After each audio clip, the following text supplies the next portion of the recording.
इस देश में वही राज करेगा जो किसानों और मजदूरों की बात करेगा।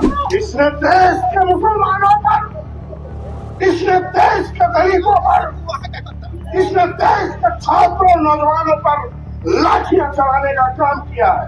2 सालों से मंत्रालय से आश्वासन दे रही है कि सारा कुछ ठीक हो जाएगा, जल्दी खुशी का समय आएगा।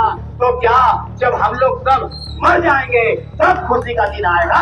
झारखंड का टोटल सांसद गोल बंद होकर एचईसी को बचाने के लिए और जो यहाँ के कामगार भूखे मर रहे हैं उनको भूख मिटाने के लिए सरकार से पहल करके इनको जीवन दान दो, नहीं तो आने वाला समय 3000 कर्मचारी एचईसी मुख्यालय के सामने आत्महत्या आत्मदाह तक करेंगे। ये भी हम आने वाला दिन का अभी से आगाज करा देते हैं। एचईसी कर्मियों ने बृहस्पतिवार को विभिन्न मांगों को लेकर भाजपा कार्यालय का घेराव किया। एचईसी कर्मी वेतन सहित कई मांगों को लेकर हड़ताल पर हैं। एचईसी कर्मियों की हड़ताल 36वें दिन भी जारी रही। कर्मियों ने तीनों प्लांट और मुख्यालय के समक्ष एकत्र होकर प्रबंधन के खिलाफ पिछले कई दिनों से धरना प्रदर्शन कर रहे हैं। इस दौरान श्रमिक नेताओं ने कहा कि जब तक प्रबंधन लिखित आश्वासन नहीं देता तब तक आंदोलन जारी रहेगा। इसने देश के मुसलमानों पर, इसने देश के गरीबों पर, इसने देश के छात्रों नौजवानों पर लाठियां चलाने का काम किया है। देश के तमाम वर्गों को बांटने का काम किया है। इसको गद्दी पर रहने की जरूरत नहीं, चादर पकड़ के उतार देने की जरूरत है।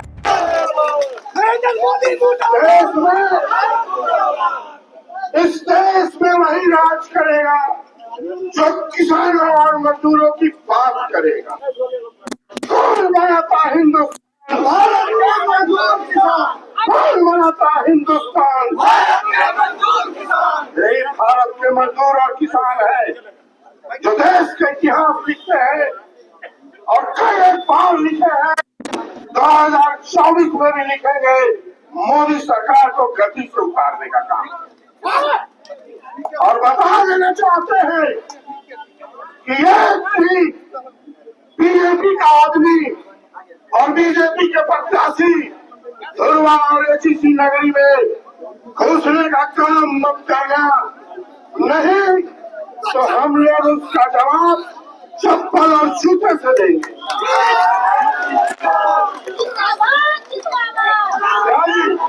आप तैयार हो? तैयार हो? बीजेपी के भाजपा दलालों को खबर है, एचईसी नगरी में घुसने नहीं दोगे। बस यही चाहता हूँ, ऐसे दलाल एचईसी में नहीं रहना चाहिए जो हमारी बात नहीं करेगा, हमारी तनख्वाह की बात नहीं करेगा और हमारा एचईसी छीनने का काम करेगा, हमारा रोटी को छीनने का काम करेगा। उसके मुंह में अंगुली लगाकर रोटी निकालने का काम हम करेंगे। जो हमारी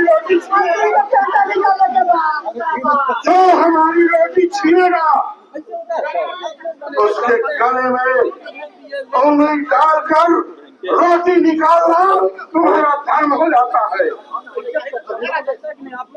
एक आदमी वो है जो रोटी बनाता है, एक आदमी वो है जो रोटी को खाता है और तीसरा वो है जो रोटी से खेलता है।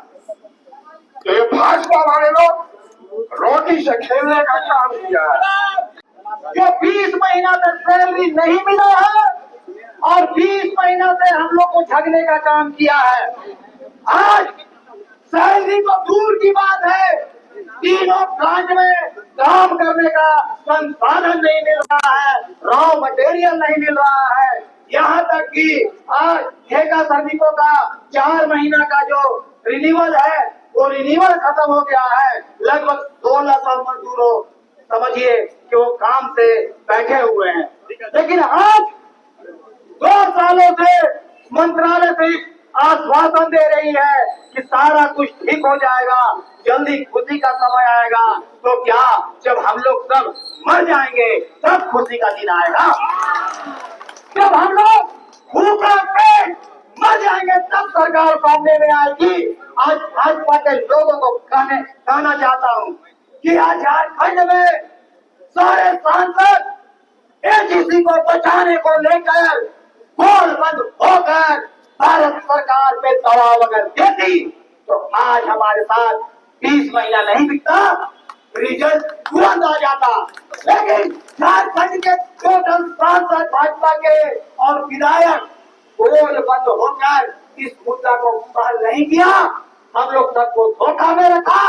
हम लोग सब केवल वोट लेते हैं और जब अमरनाथ पर गए हैं तो हमको देखने के लिए वो लोग नहीं आ रहे। इसलिए मंच के माध्यम से हम कहते हैं कि अभी भी समय है झारखंड का टोटल सांसद गोल बंद होकर एजीसी को बचाने के लिए और जो यहाँ के कामगार भूखे मर रहे हैं उनको भूख मिटाने के लिए सरकार से पहल करके इनको जीवन दान दो। नहीं तो आने वाला समय 3000 कर्मचारी एजीसी मुख्यालय के सामने आत्महत्या आत्मदाह कर करेंगे। ये भी हम आने वाला दिन का अभी से आभास करा देते हैं। इसलिए हम चाहते हैं कि आज सरकार, भाजपा सरकार जो public undertaking heavy engineering corporation है इसको बचाने का पहल करे और तुरंत इसको बचाए। अन्यथा आने वाला समय जो है वो और गंभीर हो जाएगा। पूरे एजीसी नगरी में तांडव होगा, पूरे झारखंड में तालका मचेगा। एजीसी को मरने नहीं देंगे क्योंकि एजीसी किसी का बाप का जागीर नहीं है। संपत्ति है। देश का संपत्ति को बचाने के लिए हम एजीसी वासी जिनके बाप दादा यहाँ काम किए हैं वो सब मिलकर हम एजीसी को बचाएंगे, चाहे इसके लिए हमें अपनी जान की कुर्बानी क्यों नहीं करना पड़े।